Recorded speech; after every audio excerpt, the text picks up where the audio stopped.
It's a place that has definitely played its role in the history of the ocean. The whole Heliocentric album was conceptualized here, and the pre-productions were done here too. And my whole fascination of the ocean is probably to some degree coming from having spent really intense times here. We're basically spending, the better part of the day in the sun or in the water, and then when it gets later in the afternoon and the heat kind of goes down a little bit, we're starting to record.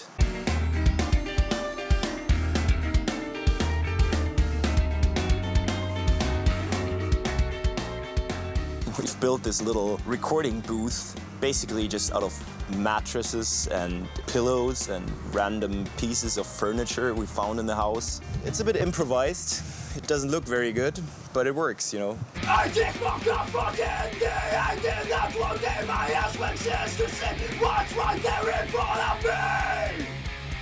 And it's always really awesome to work with Loic. He's immensely talented, but also very passionate and at least as crazy of a perfectionist as I am myself. He's never happy with what he does, and sometimes it gets annoying because you have to slap him and tell him, come on man, that's awesome.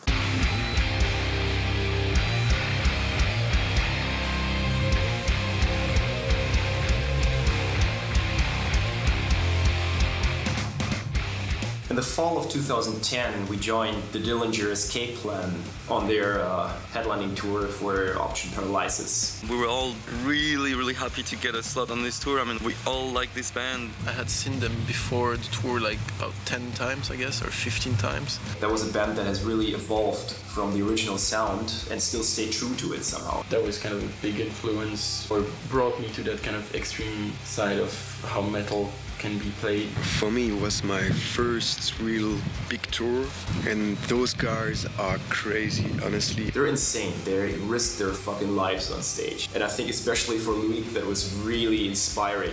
This, I don't care if I'm gonna break my fucking leg attitude. That is something that I think Loic took up quite a lot on this tour and that he incorporated into his own performance life. At the very beginning, he was super shy. After a few shows, he started to be that beast, and he's now on stage jumping in the crowd from the PA, grabbing people from the audience, singing with them. Loic joined Greg Puciato for a few songs on stage. And I think Greg was really happy because he was saying that he's been doing it with other singers and they were always excited but didn't really learn the lyrics or put up a performance. And I guess Greg liked it so much that then he was doing it pretty much every night. It was a highlight of my night every night when you would come on stage and sing Sunshine Werewolf with me. So very fucking cool, man. Then eventually I got to share the stage with Ben, not exactly in the context I would have loved to, but he was still on stage with us, like guesting on the piano. It's awesome just the way that they've used technology but still maintain an organic feel. No matter what circumstances they're going through, how long they had to drive, how much sleep they've got, they put on a show every night.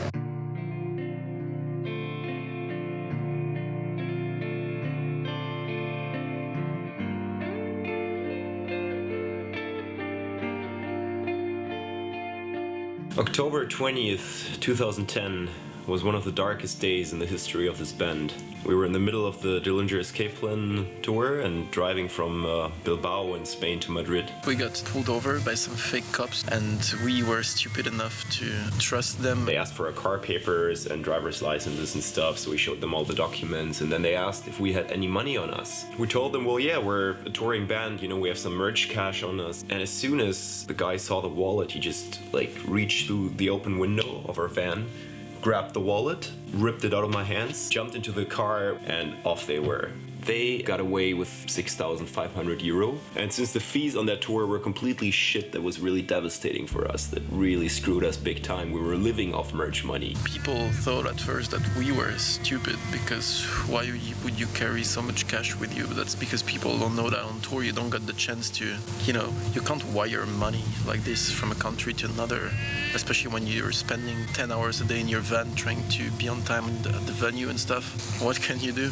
The best way was to carry on and just play our shows and be happy, at least. We asked people who ordered at a web shop to donate €5, and in the end we probably made about half the money that was stolen back. It was crazy, and we were really overwhelmed by the support we had, and lots of people wrote us, and all the people who donated got a copy of the police report we filed in Madrid, you know, like a signed autograph card. And so I guess there was a little motivation for people to, you know, just donate those $5, and in the end it was a really cool thing, and saved our asses basically. While being on the Dillinger tour, we got this offer to support Anathema. We went from, you know, being the support for Dillinger, so being some kind of like the quiet band, to support Anathema, where we were literally the punk band, you know. So when we played with Dillinger, we played a bit more of the rock and roll kind of like tunes and the heavy stuff, and when we played with Anathema, we played a lot of really mellow heliocentric and Precambrian songs again. The best thing about the live show is their attitude.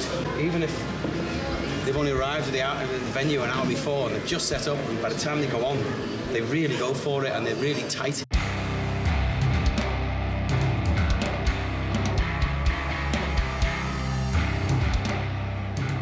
When Anthropocentric came out in Europe and shortly afterwards in the US, most people realized that we hadn't turned into a pop band, you know, and that was not the course where we were headed. I kind of prefer the variety of the songs, some being more technical, some being more aggressive, and having more very, very quiet ones makes this record a pretty cool listening experience. Anthropocentric was mixed in the summer of 2010, and we wanted to have a very similar sound between the two albums because apparently they belong together.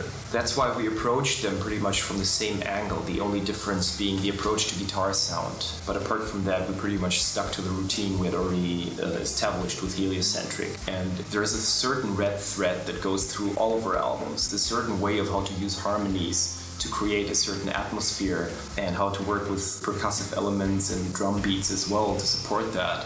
It just took some people a while to find it in the newer materials. Es ist trotzdem der gleiche Vibe da, man hört, es ist The Ocean. Ich glaube, ich mache doch lieber Death Metal. Finde ich geiler. Dieses schöne Singen brauche ich nicht.